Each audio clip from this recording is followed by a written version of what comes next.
The foundation of low-impact development, or green stormwater infrastructure, is protecting existing soil and vegetation where possible on our construction sites, and where not possible, since of course we have to dig up some soil to build things, to restore soil functions on our sites by breaking up construction-caused compaction and incorporating a good quality organic matter, typically compost, to improve and restore the soil functions. Hello, I'm David McDonald with Seattle Public Utilities, and our objective for this course is to understand the requirements of the post-construction soil quality and depth requirement in the State of Washington Stormwater Manual, and to understand the strategies we can use for determining our site soil conditions, developing a soil management plan, and then protecting or restoring soils across the whole site. Here's what we're going to talk about. First, the requirements and guidance provided by the Department of Ecology for implementing this BMP. A little bit about how soil manages stormwater runoff and water quality. So this pertains both to our general landscape amendment, the subject of the current course, and also engineered bioretention swales or rain gardens that we might use. And then how to determine site soil conditions, how to develop a soil management plan, and strategies for soil protection and soil restoration. So as I mentioned, the Department of Ecology Stormwater Manual for Western Washington, Volume 5, requires everywhere on all construction sites the implementation of BMP T513, post-construction soil quality and depth, and that basically requires us to protect and retain native soil and vegetation where possible, protect them from construction disturbance, and then for all areas that are cleared, graded, or otherwise disturbed during construction, we have to restore a minimum organic matter content to at least an 8-inch depth using several options that we'll talk about. And then if the soil has been deeply compacted, scarify the subsoil a little deeper so that we've got at least 12 inches of uncompacted soil. And then of course, after we've restored that soil, protect it from recompaction, mulch planting areas, and use maintenance practices that maintain or replenish the organic content. As I mentioned, this is required by the Western Washington Stormwater Manual on all sites everywhere in Western Washington, and recommended in the manual for Eastern Washington. One piece of good news is that this BMP can pay for itself right away, because in the runoff modeling required by the Ecology Manual, you get to take credits for this BMP. Even though you're required to use it everywhere, you get to then model your areas that have restored soil as pasture rather than lawn in the runoff model, and that is a huge savings in the amount of runoff from the site. So it can really reduce the size of the vault or pond you need to have for other stormwater management. As well, you get to disperse roof runoff, road runoff, sidewalk runoff into these landscaped areas that have the compost-amended soil, and take credit for that in the flow modeling too. So it really pays for itself right away that way.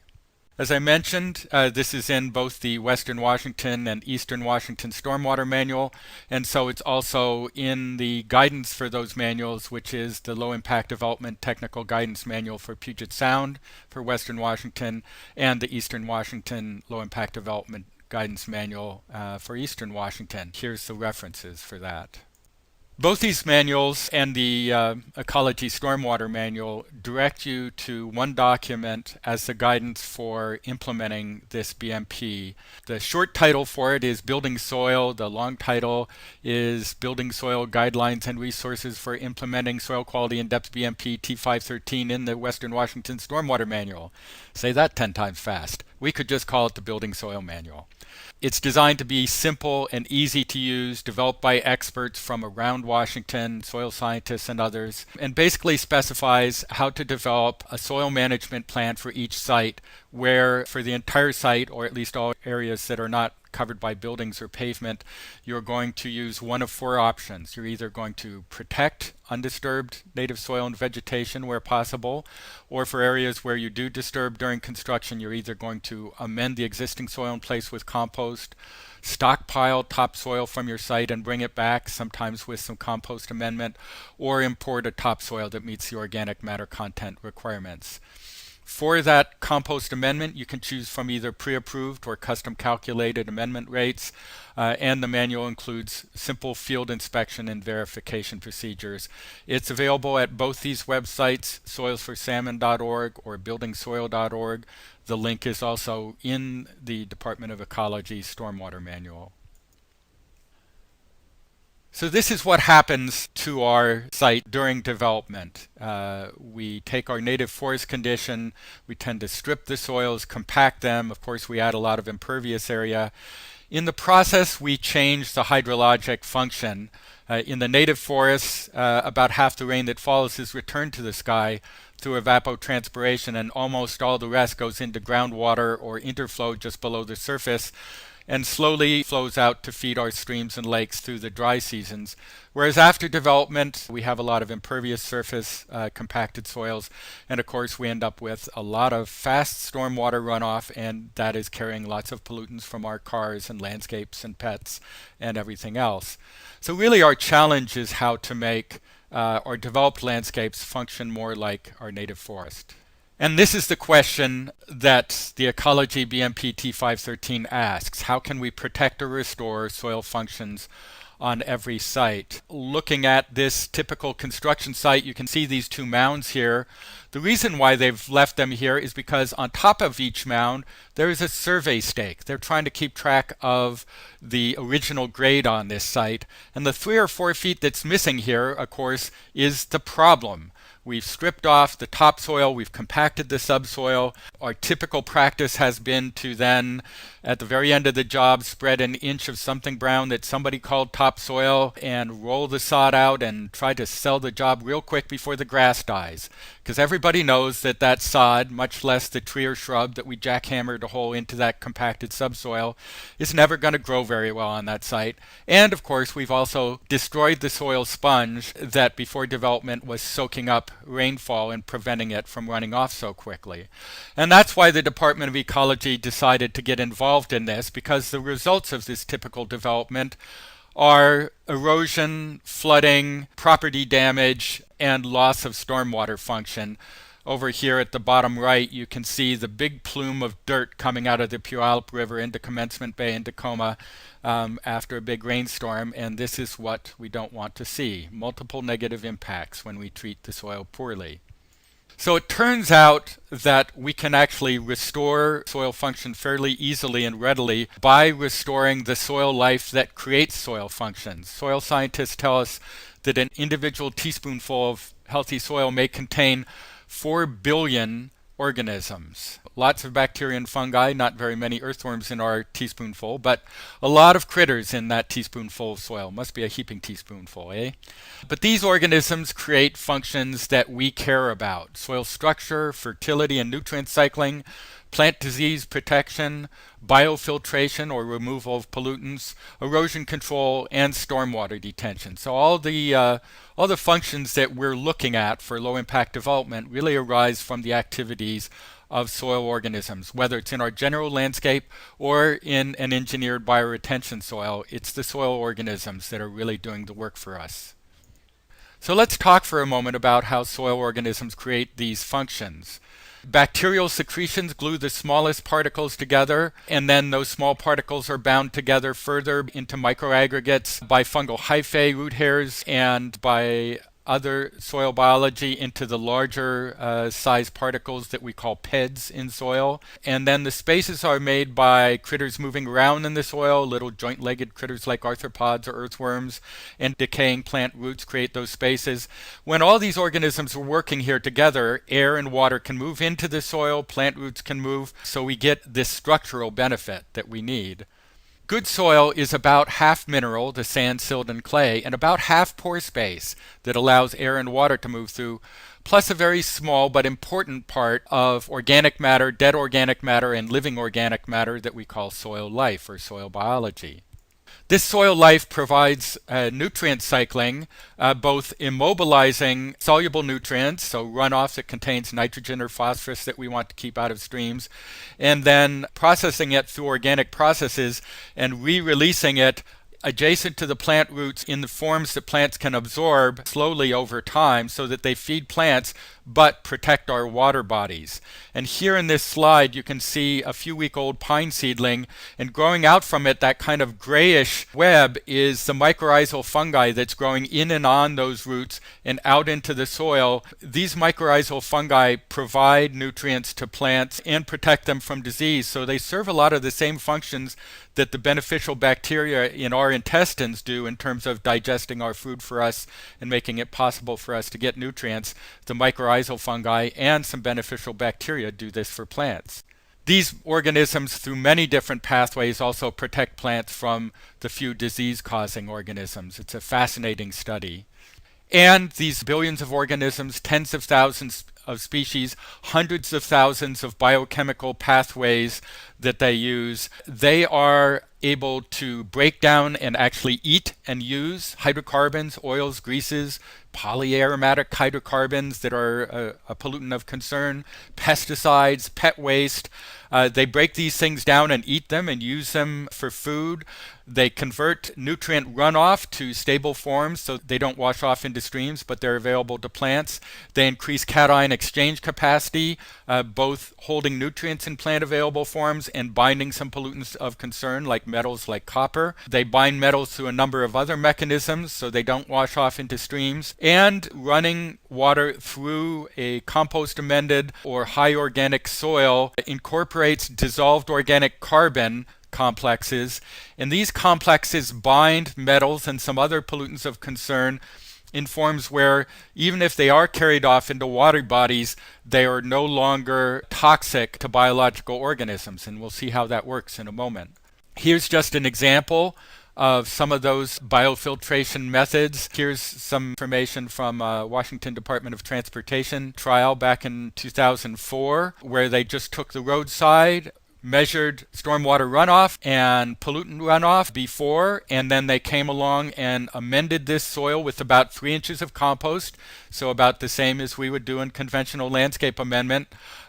They installed this flow collection structure so that they could get samples and measure both volume and water quality, and they got some surprising results. First, out of just this 10-foot wide strip, taking water from 2 traveled lanes plus the 2 shoulders, they got about a 60% reduction from before to after in their peak stormwater runoff. And then even more surprising and great, now not so surprising, we see this replicated in a number of studies, they got excellent removal right from the very first storms, and this is just data from the first winter storms, of all these sediment, copper, lead, zinc, and even better when we look at load reduction, because remember, more than half of the stormwater that had been coming off this site is now not going into the storm drain because it's being absorbed by the soil,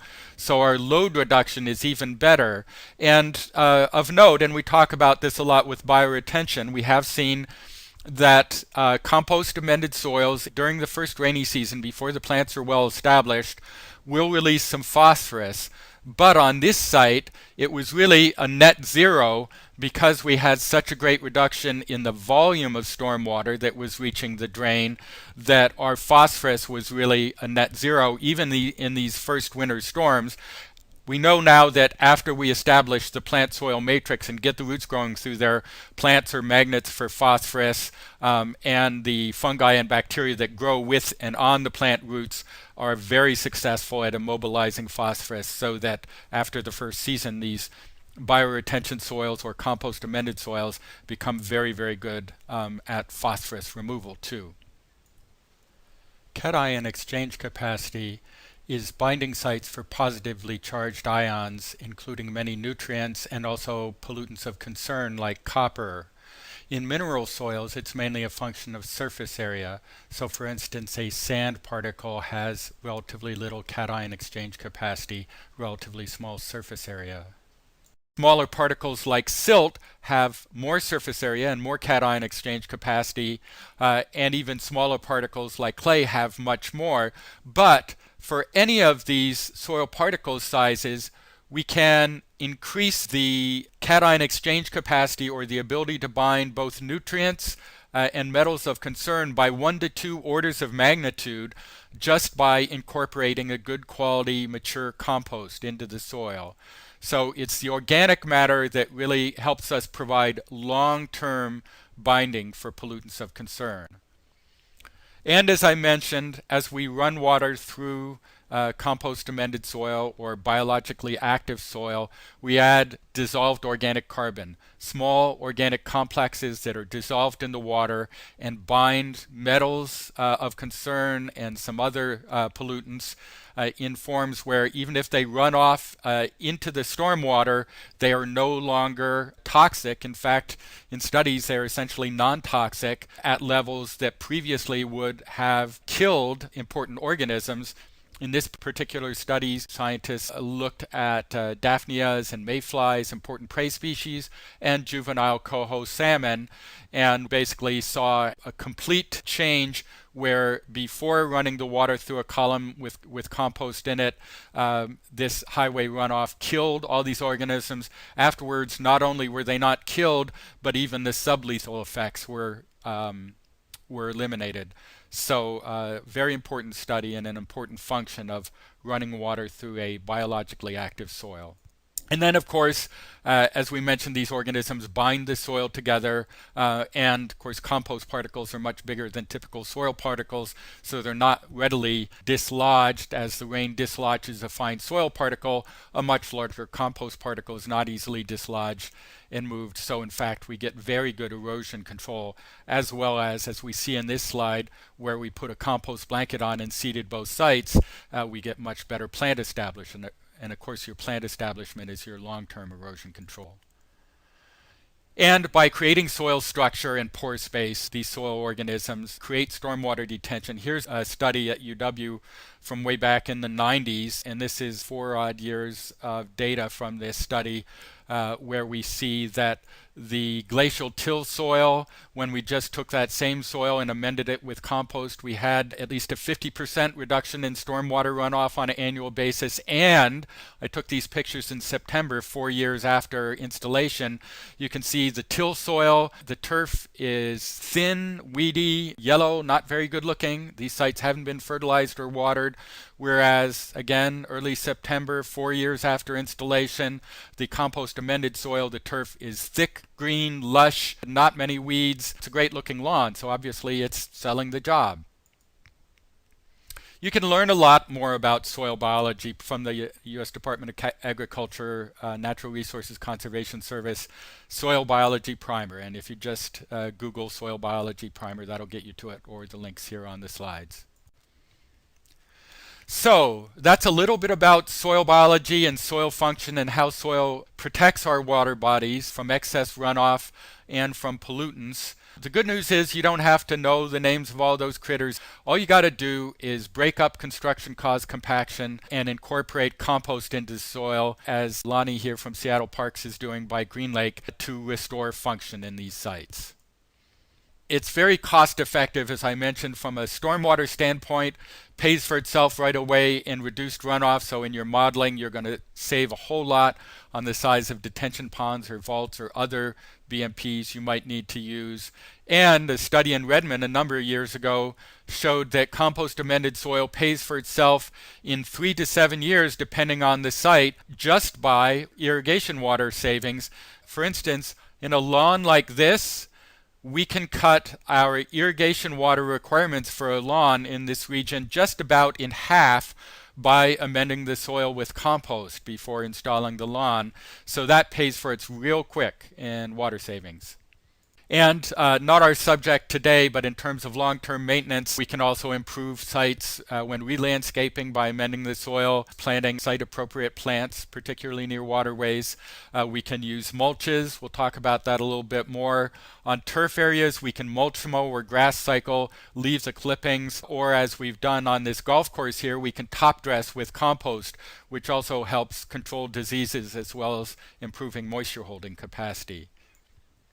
So now we're going to change gears and talk about determining site conditions so that you can figure out how to build a healthy soil condition on your site. A good tools to start out with is the Department of Agriculture soil surveys, but they're kind of gross scale and things tend to have changed over time. I've got the URL here. Again, you could just Google USDA soil surveys and it'll get you there. You can look up your local soil surveys, but they may have limited application, particularly in developed sites. Here in Washington, our soils are the leftovers from glaciers, floods, and volcanoes. Notably, we have glacial till and what we call hardpan or basal till that was underneath glaciers and got compacted. We also have outwash soils, lake and marine bed soils that are finer textured.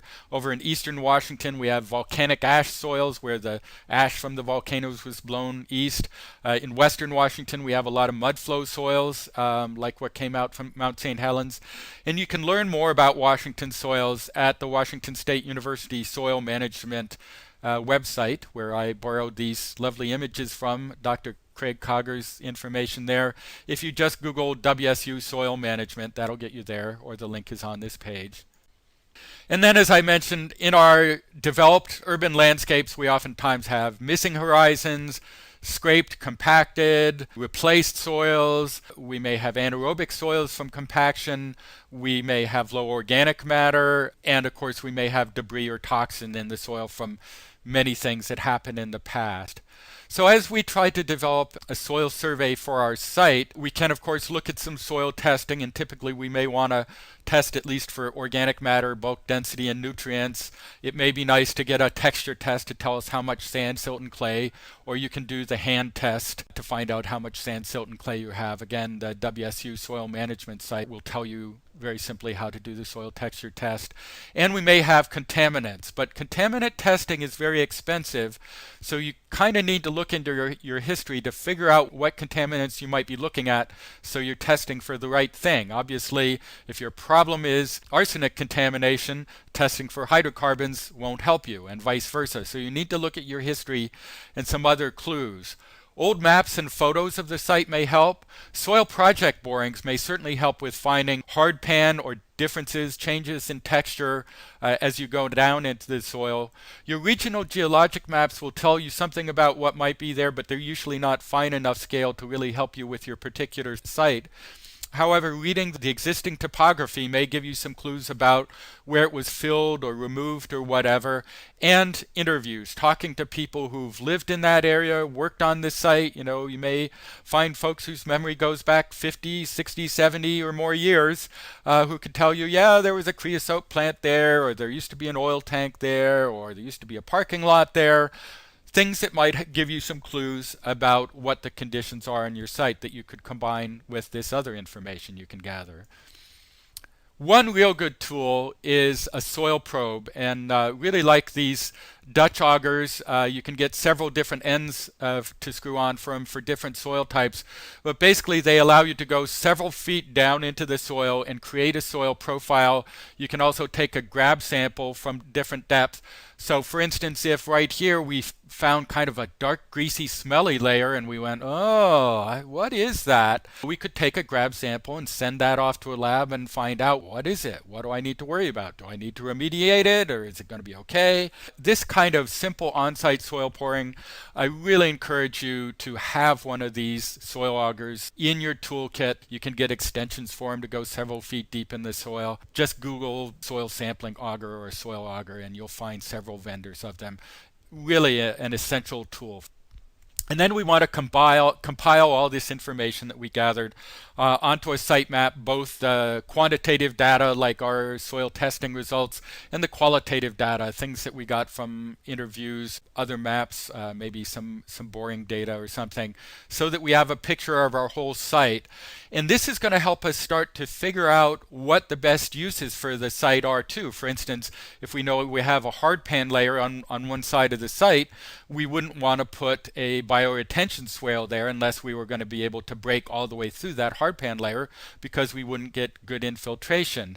On the other hand, if we have some healthy native vegetation and some really good healthy soils on one part of the site, particularly close to a stream or water body, we might want to identify that area as a potential soil and vegetation protection area and hang on to it, protect it during construction. And that leads us to developing a soil management plan. The Department of Ecology BMP T513, Post-Construction Soil Quality and Depth, requires us to either protect or restore soil on the entire site. Any area that's not roofs or roadways or buildings has to be either protected or restored, anything that's going to be landscaped at the end of the project. The Ecology BMP specifies that manual that I showed you, the Building Soil Manual, as the approved guidance for that method. And we have shorter versions of what's in that manual also in the LID technical manuals for Puget Sound and for Eastern Washington. So the guidance is all the same. And it all says what you should do is develop a soil management plan before you break ground, ideally. What's incorporated in a soil management plan very simply is a scale drawing or plan or map of the site that shows each area, the areas you're going to protect, the areas you're going to disturb, how you're going to restore them.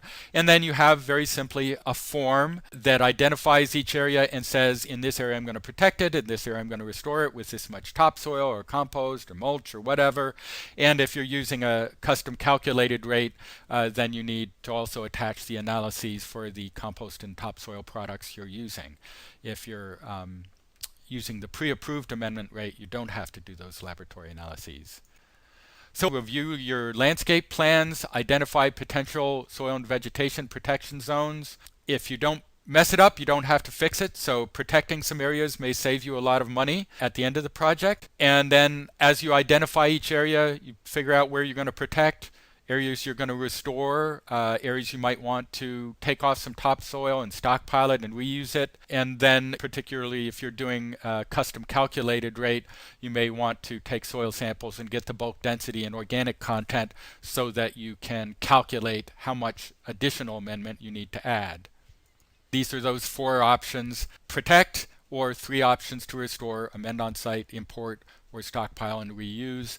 And for all 3 of those options, the amend, the import, or stockpile and reuse, there are 2 amendment options. One is a pre-approved rate for turf areas, an 1 3/4 of compost to an 8-inch depth.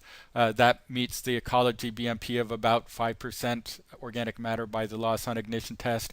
Or for landscape beds, mix about 3 inches of compost into an 8-inch depth, which equals approximately 10% organic matter by loss on ignition.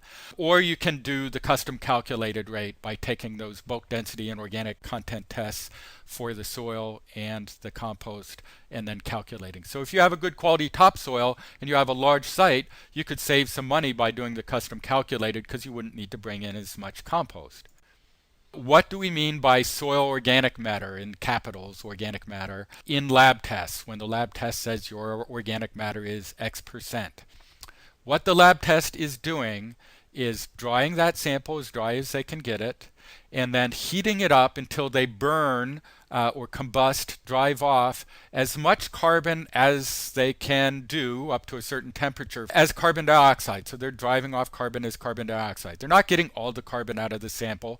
And obviously they're leaving behind lots of ash because plants are made out of lots of things besides carbon. What it turns out is that most composts, and say a yard waste compost that's 100% organic matter lowercase, that is, it's all grass, leaves, twigs, and stuff. So it's 100% organic matter by the plain English definition of organic matter, turns out to be between 40 and 65% organic matter by the loss on an ignition test. Basically, that's the loss in weight from the dry sample when we heat it up.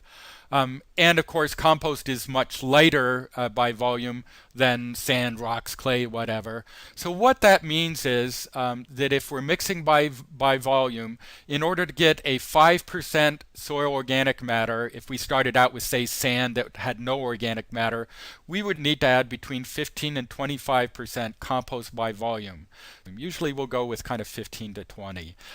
For our landscape beds, we need to add between 30 and 40% compost by volume to reach that 10%. Practically, we usually go with around 30, maybe 35%. If we use too much, particularly in a clay soil, we end up with a spongier condition. That's the definition of loss on ignition organic matter, and it's different than the common sense definition of organic matter. If we want to do the custom calculated rate, if we know we have a soil that's brown, looks like it's got some organic matter, might as well get the bulk density and organic matter test done. Maybe we find out we have 3% organic matter in that soil. Well, we only need to bring in half as much compost, right? So these are the tests we'll do, bulk density and organic matter. For the compost, if our supplier, typically they'll supply bulk density and organic matter, but if they haven't provided us with the bulk density, we'll also want the moisture content, which we can use to determine bulk density. And we also like to know the carbon to nitrogen ratio, and we'll talk about that in a moment. We select our amendment options in area A here. It was previously turned into a park. We're not messing with it now. We're just going to put in some pathways so we don't have to restore that site. We're going to fence it off, not drive on it. Area B is going to be planting beds, and area C is going to be turf areas for casual sports and stuff. So you can see the number of thousands of square feet of each of those areas on this. And then we're just going to calculate how much we need. We can do this on the soil management plan form, and there are actually calculators online, either at the Building Soil and Soils for Salmon website. We have a downloadable Excel spreadsheet that you can use. Or one that I really like is on the King County website. Links are here. You could Google King County Soil Management Plan and it would get you there. We have one on our Seattle site, but I actually like the King County one better. Now we're going to do a little exercise with our soil management plan, and we'll start out doing it just with the pre-approved rates, 1 3/4 or 3 inches of compost. So for instance, here on this site, we have 100,000 square feet that we are not going to dig up, drive on, stack materials on. We're going to fence it off. We're going to protect it. It has good vegetation on it. So we don't have to fix all that. So we automatically saved a whole lot of money and time. So our construction impact boundary is basically going to be right here. And then we're going to have these areas that are going to be planting bed here, and they total 20,000 square feet. And then we're going to have these areas that are going to be turf area, and they total 70,000 square feet. So we're just going to fill in on our soil management plan. Area C for the turf areas, the total area is 70,000 square feet. We're going to check pre-approved amendment rate at 1 3/4. So we just fill in 1 3/4 inches of compost here. If we multiply that times 3.1, that gives us the number of cubic yards per 1,000 square feet. And then we fill in 70 for 70,000 square feet of area here for turf. And that is going to give us the number of cubic yards of compost that we need to bring in to amend this soil. For the planting beds, we're going to do the same thing. Check pre-approved. We're going to use 3 inches of compost times 3.1 gives us cubic yards per 1,000 square feet. We've got 20,000 square feet, and that's going to give us the number of yards of compost we're going to need. For these planting beds, we're also going to need mulch. Typically, we like to use at least 2 inches, 2 to 3 inches. We're going to use 3 inches of arborist wood chip mulch here. Again, we can multiply that times 3.1, and that's going to tell us with our planting bed area, 20,000 square feet, how much mulch we need to bring in to mulch the beds after everything's planted. And then for each of these, we list the product name and the product quantity, and then we summarize that because we may have multiple sheets for a large site down at the bottom, so we can summarize on the top sheet the product names, what it is, and the quantity. And in the case of a topsoil or compost, we may have test results attached. And this allows us to go into our project knowing what we need, and then later on an inspector or a verifier can just verify that in fact we got those amounts delivered to the site, and then we'll show you what else we do for verification. That's the pre-approved method. For the custom calculated method, we're not going to work an entire example, but I've taken a screenshot from the King County Amendment Rate Calculator. As I mentioned, on the Soils for Salmon site, there's a downloadable Excel spreadsheet that does this same thing, but this online calculator is kind of nice, and it does allow you to print so you can save your results. We're in a turf area, so we know we're using 1 3/4 inches. We're going to do the custom calculated rate because we know we've got some existing soil with good quality soil conditions. The bulk density of that existing soil is 1850 pounds per cubic yard dry weight. Existing organic matter is 1.5%. We need to get up to 5% for turf areas. Our manufacturers told us that the dry bulk density of our compost is 625 pounds per cubic yard. This is a relatively low organic content compost. It's around 55%. Obviously, if we got one that was more like 65%, we'd need a little less compost. And we plug those in, and then we plug in the amount of area. For this particular example, we had 6,500 square feet of turf area we were going to prepare. And whiz bang, it does the math, and it tells us we need 27.7 cubic yards of compost to amend that area. So pretty simple. These are the same requirements statewide. So wherever you are in Washington, you could use this King County calculator or the spreadsheet that's on the Soils for Salmon website. Nice thing about that spreadsheet is it'll allow you to adjust your end organic matter if you want to play with it a little bit, so it's a little bit more flexible. So we've developed a soil management plan, figured out how much we're going to use, and then that guides our whole construction. So it both tells us the areas we're going to protect, and we can communicate that to all the construction staff, and then we can verify it.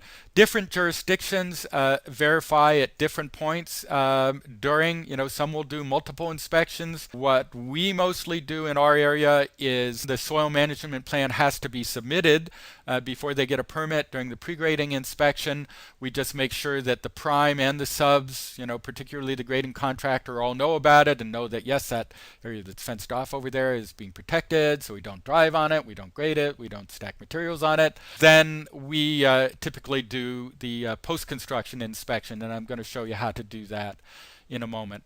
These field verification forms are in the building soil manual on page 14, 15, and 16.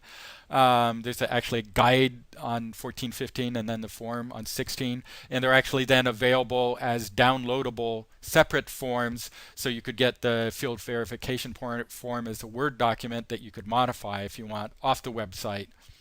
Field verification, very simple. You don't need to go to labs and stuff. If you've got a good soil management plan and it's been communicated, then you just need some sort of form to verify. You need the soil management plan that you had when you started the process.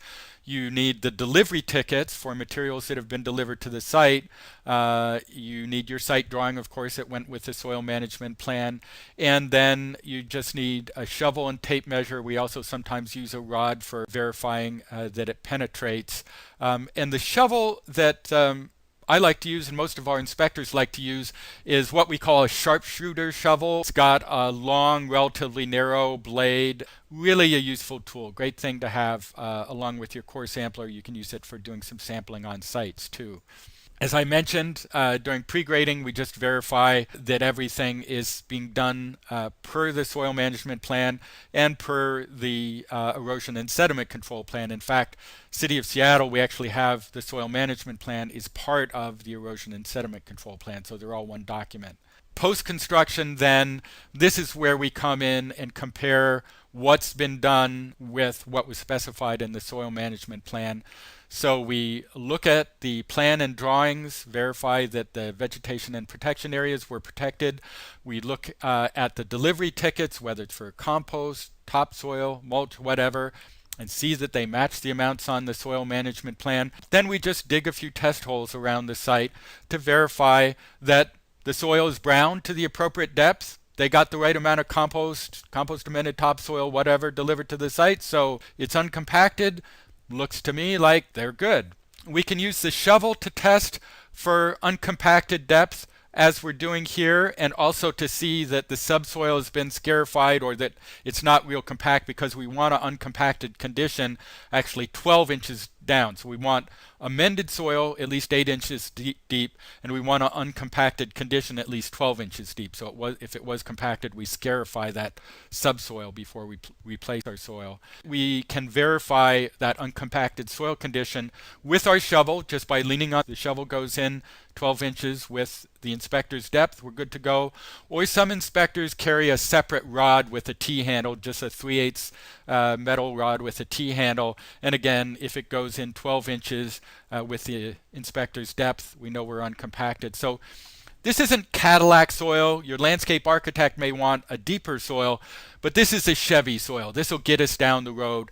This restores minimum soil functions for stormwater, for plant growth, for everything on this site, so that we're going to have a functioning soil condition at the end of the project. In case of dispute, you really want to try not to get into it. And if you have a good soil management plan, you make certain that the contractor and the subs know about it and implement it throughout the project, and then you save your delivery tickets. It's very easy to verify on site. It's a pain to have to send samples out to a soil lab and find out if they got the right organic content and all that stuff. It's just a whole lot of work, so best to avoid it by using the process that I've laid out. I'm going to talk about selecting compost for a moment, and then I'm going to tell you that in most cases here in Washington, you don't need to worry about it because great compost is always available. But there are some field tests that you can do. Your nose, your eyes will tell you. Not stinky, uniform color, stable temperature if it's re-wetted, so you know it's pretty well broken down, not too dry, not too wet. There is a field test you can do that takes about 4 hours. It's called the Solvita Field Maturity Test. Very useful if you're not sure what you're getting, or if you're buying an unspecified or not from a permitted facility compost, like say you're buying from a farmer or something. You can do this Solvita Field Maturity Test. Just Google Solvita compost test, and that will get you to Woods End Laboratory that sells it. It's not very expensive, takes about 4 hours to run in the field. You can get your pile delivered and test it, or you could test at the farmer's site to verify that this is mature enough for you want to use.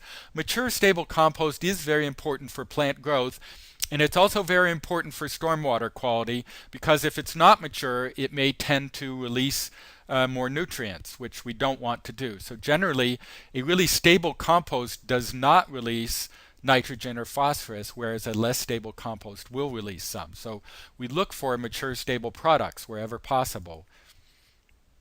You can also send some samples off to a lab to get some tests that may be useful to you. Obviously, your organic matter, pH, salinity is useful in eastern Washington, where soils are more salt sensitive and we have less rain. Nutrients may be important to you. But the good news is, here in Washington, large composting facilities are required to be permitted, actually by their local health department, under regulations promulgated as part of the state code 173-350, required by the Department of Ecology for all these facilities that test for contaminants and maturity and a hot process and all these things. And even better, the majority of our compost facilities here in Washington subscribe to the U.S. Composting Council's Seal of Testing Assurance testing program, which is even tighter and more complete set of test methods. So when you buy from a state permitted composting facility, or even better, from a facility that meets the STA testing requirements, you're getting really, really good compost. This is going to be a good product that's going to work well for you everywhere. And that's why those STA specifications are actually included in the Department of Transportation, our City of Seattle, and also the Department of Ecology bioretention soil specifications. We don't require those highly specified composts for general landscape amendment, but it is a guarantee if you're looking for the best guarantee of a really good product. You can use any good composted material. If it's not going to be from a permitted facility, I'd suggest at least doing this Solvita field maturity test on it to verify you're getting a good product. Here again, the state WAC requires compost produced at permitted facilities. Gets very hot to kill pathogens, so it also kills weed seeds. Tested for heavy metals, pathogens, contaminants, biological stability. So this is good stuff, and it is good stuff for stormwater management. On the left are the tests required under the WAC, and on the right are additional tests required the STA testing program from the U.S. Composting Council. So if you're working outside of Washington, really what you want to do is specify STA compost. It's a national standard. It was established by the U.S. Department of Agriculture working with the U.S. Composting Council. It is very well reviewed, proven. This is the national standard, the STA test methods. And these test methods are called the TMECC test methods for examination of compost and composting. They're similar to ASTM tests, and some of them are identical, but the U.S. Department of Agriculture established these methods as being most appropriate for compost. So that's why we use them for compost. We also like to look at carbon to nitrogen ratio of compost, and this is very important for you whether it's your bioretention or your general landscape amendment. We talk about right plant, right place, and right soil, and part of right soil is of course correct pH for the plants and correct carbon to nitrogen ratio.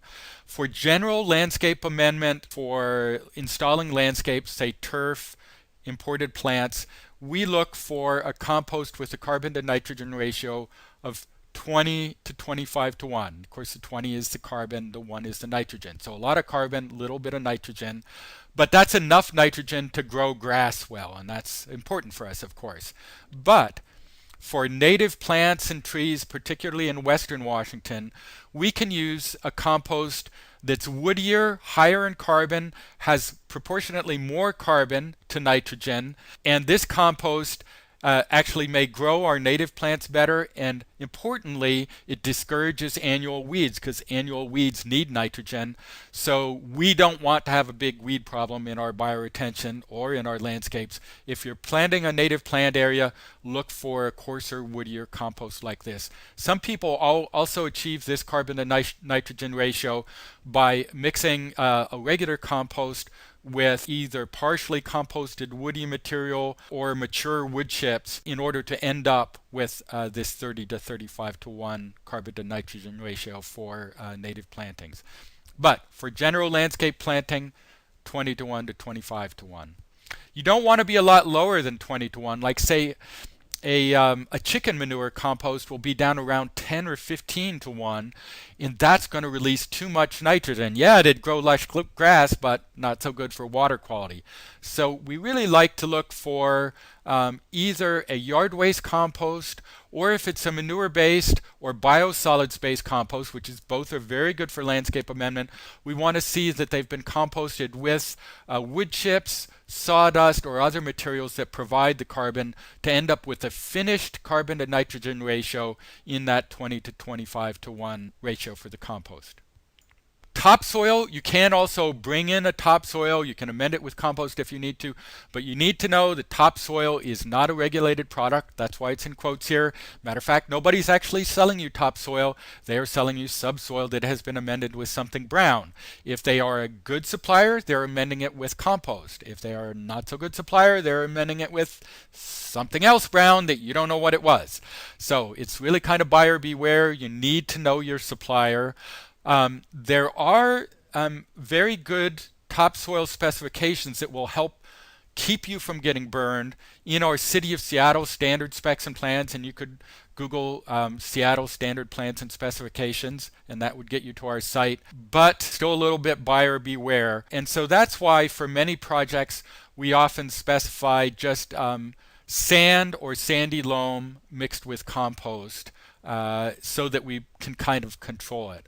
We do like to not have too much fines. Some fines are good for stormwater management, but too much tend to plug it up. So our really fine stuff, our clay, we like to get less than 5% in these mixes. Now for a general topsoil, could be higher than that, but for something we're focusing on stormwater, we like to keep the fines kind of low. Okay, we'll talk about protecting existing soil and vegetation here again. Here we've gotten an arborist to identify the critical root zone of this tree, and it varies by species, so it's not just the drip line of the tree. Different species have roots that go out different lengths, so you need an arborist involved if you're going to protect trees on site. We fenced it off, and in this case we put a big sign on it that says, this tree provides a lot of value, and there's actually calculators that will tell us how much. In fact, it provides about $40,000. All our subs on this site actually got to sign something that says, I understand and have been told that I should not go inside this fenced area, and that if I damage the root zone of this tree inside this fence, I get to pay this amount. And that really gets their attention. So you may or may not choose to do that, but fencing and signing really helps. And communicating this to all the subs so they know, don't go in that fenced area. It's being protected for a reason.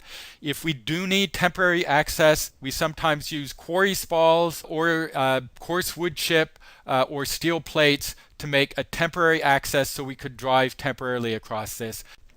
Here on this large site at Redmond Ridge, they fenced their stormwater infiltration forested zones, and then they graded off their entire construction site to 12 inches below finished grade, and then in a moment we're going to see what they did with that.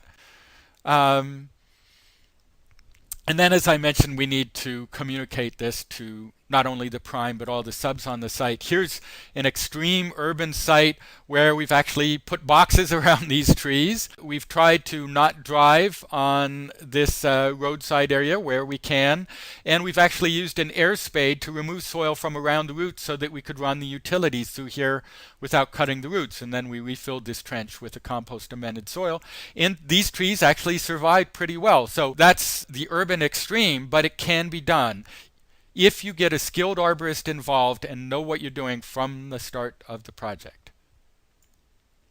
Now we're going to talk about compost application methods, a variety of equipment that you can use on your site, whether blowing, using a grader or a cat to spread compost. Here we are blowing compost. We use this a lot in erosion control now. This is Department of Transportation blowing in compost with seed on a site that was a problem erosion control site, solved their erosion problem very quickly.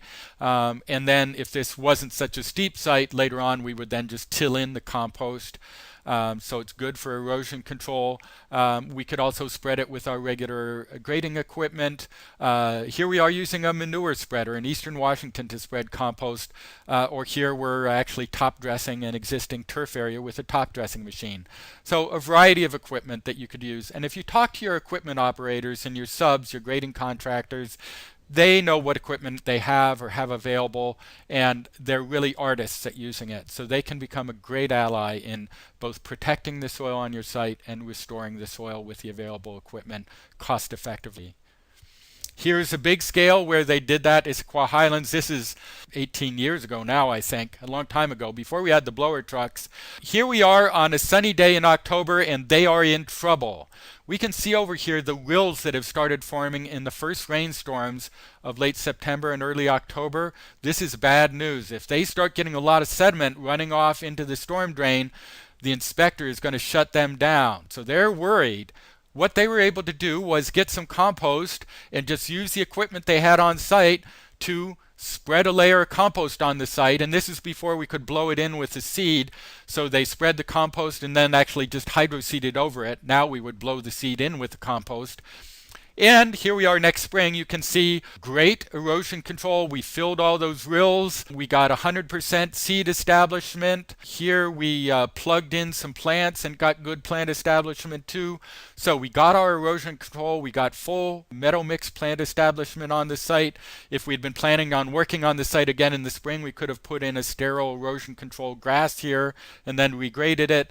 But we got great plant establishment, great erosion control. We met BMP T513 post-construction soil quality and depth. We have great stormwater management, and the site looks great. So it's not hard to do. It's a matter of working with your subs and your contractors to figure out how you can do it efficiently on your site. Multiple tools for incorporating into soil whether Lonnie fixing the area by Green Lake where the runners had compacted, just tilling it up, tilling in compost, and then in this case planting rugosa roses that are spiny to keep the runners off the replanted site, or a backyard where we're tilling in preparation for putting in a lawn area, a construction site where we're just ripping in the compost with the ripper. We can use this both for scarification and ripping in compost. That could be good enough incorporation for our landscape beds. For turf areas, obviously, we'd want a little finer textured soil for seeding on, and what we then do a lot of times is bring in a couple inches of a finer textured soil for that seed bed and till a little bit of that into the soil so we don't get an interface. So again, the strategy they did here was they planned to put in the 14 inches of amended soil, let it settle, and then come back with a couple inches of finer textured topsoil. And then here next door, they've rolled out the sod, put in the shrubs, mulched it, and this is a for sale sign. So they're able to work year round, get good stormwater control by integrating these methods. They learned that they should not amend soil with land clearing debris. Ground up land clearing debris is good as a mulch, but not good as a soil amendment. You want to use a mature, stable compost for soil amendment. And here's how they did it at the end. So I'm going to show you a couple examples to wind up and some resources you can use on our Seattle site, seattle.gov/util/green infrastructure, or you could just go Seattle Green Infrastructure and find it. We have a lot of specs, a lot of examples, reductions in stormwater runoff and reductions in pollutant runoff from all of our projects, the washed up projects and other ones around the state too. We also use these methods for erosion control. In fact, we at the City of Seattle specify this as our preferred methods now. The compost blankets, the compost berms, or the compost socks, because they give us better performance than silt fence or coir blankets or some other things that we previously used. And we get the 2-for-1, actually a 3-for-1, because we can till it in at the end of the project. So we meet the BMP T513 post-construction soil quality and depth.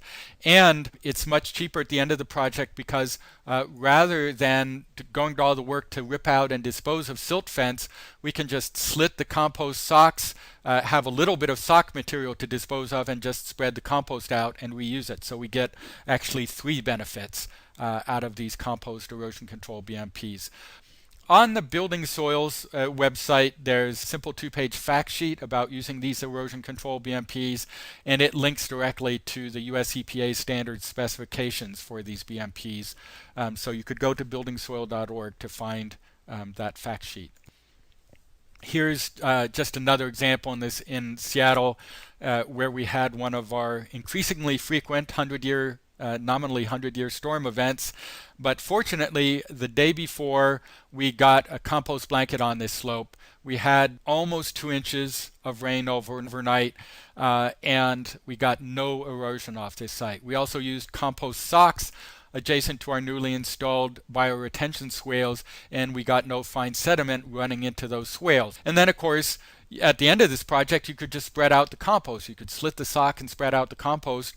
Or if we were adjacent to a wetland or something, we could use a biodegradable sock and just live stake into it and leave it there. So these BMPs are really usable on a variety of sites. Here again is that same site close-up of the socks and blankets. Washington DOT has been using this on many sites. Here you can see where they had erosion control starting. They got their compost blanket in over this, and they solved the problem. Here again, Eastern Washington on caliche soils, a site that had been eroding for many years. They blew in compost. They seeded the whole site, but they ran out of compost about here. And so you can see on these terraces, they seeded both. They live staked both, but they didn't have compost over on this side. And the next spring, this side was still eroding. This grass seed didn't grow. This side, great plant establishment. So they came back in with compost and seed here and fixed a multi-year problem. So really very cost effective for erosion control. Washington Department of Transportation combines these methods on a variety of sites. The ecology approved method of the Compost-Amended vegetated filter strip. So this is an ecology approved stormwater treatment method. Our typical compost blanket, or a compost berm to protect this wetland. These days we might use a biodegradable compost sock because it was a little bit easier and quicker to install and maintain, and then the sock would just biodegrade over time. And that's protecting this wetland area, and we don't have to come along and rip out a silt fence and cause disturbance. So that sock continues to protect the wetland area all the way through traffic going down the road here. So we get multiple benefits out of these compost BMPs. You all know about using mulches, but I just wanted to note that the BMP T513 also requires us to mulch planting beds after construction. And the best mulch really for any woody planting beds, anything but your annuals, your vegetable garden, the best mulch is arborist wood chip. You can use bark mulches, but wood chips are really best. We actually have a real nice specification for arborist wood chip in our City of Seattle standard plans and specifications, so you can incorporate that into your documents to make sure that you get a clean material. But it really is the best, and it's preferred both for bioretention and for general landscape mulching. As I mentioned, these BMPs have multiple benefits for the developers and the landscape contractors: quicker planting, much better plant survival, much better plant establishments, and obviously for the end user of the project, healthier plants, lower water bills, lower maintenance costs. They're going to use less fertilizer and pesticides because they have a healthier landscape. So that's going to be better for water quality in the long term, and they can, get some good feeling out of having that. So you could sell it to projects. This is a green landscape. In fact, it meets national standards for a green landscape. And I'll show you those in a moment. But also it just meets good visual standards. Here's a couple of Department of Transportation sites. This one is compliant with the Department of Ecology Compost-Amended soil, so they're Compost-Amended vegetated filter strip. Here is the other side of the road that was previous, that hasn't been re-landscaped yet, not Compost-Amended. So same soil, with compost amendment, without compost amendment, not growing well, not providing the stormwater function, not compliant with the Ecology Stormwater Manual, but also which one looks better? Which one do you want to sell your next project site with? Obviously this one. The specifications for these for Washington are ecology specified building soil manual guideline for implementing BMP T513 post-construction soil quality and depth, and the Puget Sound and Eastern Washington low impact development technical guidance manuals available on these sites. Department of Transportation has some of their similar specs on their site. We have a bunch of useful soil and bioretention specs on our City of Seattle site under green infrastructure. King County and City of Seattle also have some in our stormwater codes. And I just want to point out that what's in the Ecology Stormwater Manuals for Eastern and Western Washington and in the LID manuals for Eastern and Western Washington is just condensed from what's in the Building Soil Manual. So if you use the Building Soil Manual as your guidance, that is the ecology approved guidance for both Eastern and Western Washington. These two websites that have this information, Soils for Salmon has a compost calculator, has design guidelines, and some other useful tools under the how-to. But then for builders and developers, we also have the Building Soil website, which has got a very simple statement of what our BMPs are, links to the ecology website for people who want to understand the ecology requirements, but just has some very simple documents to help people out. We've got a slideshow, we've got a little brochure you can give to your builders or contractors, we've got a little video which is really entertaining and also explains it very well. We've got the full building soil manual, which again is the ecology approved guidance, but we've also got the 2-page cheat sheet. We've got the Cliff Notes version in 2 pages that tells you most of what's in here. So this cheat sheet could be some you'd give to your subs and just say, hey, here's what we're doing. We're required by ecology to do this, so we just want you to sort of understand this.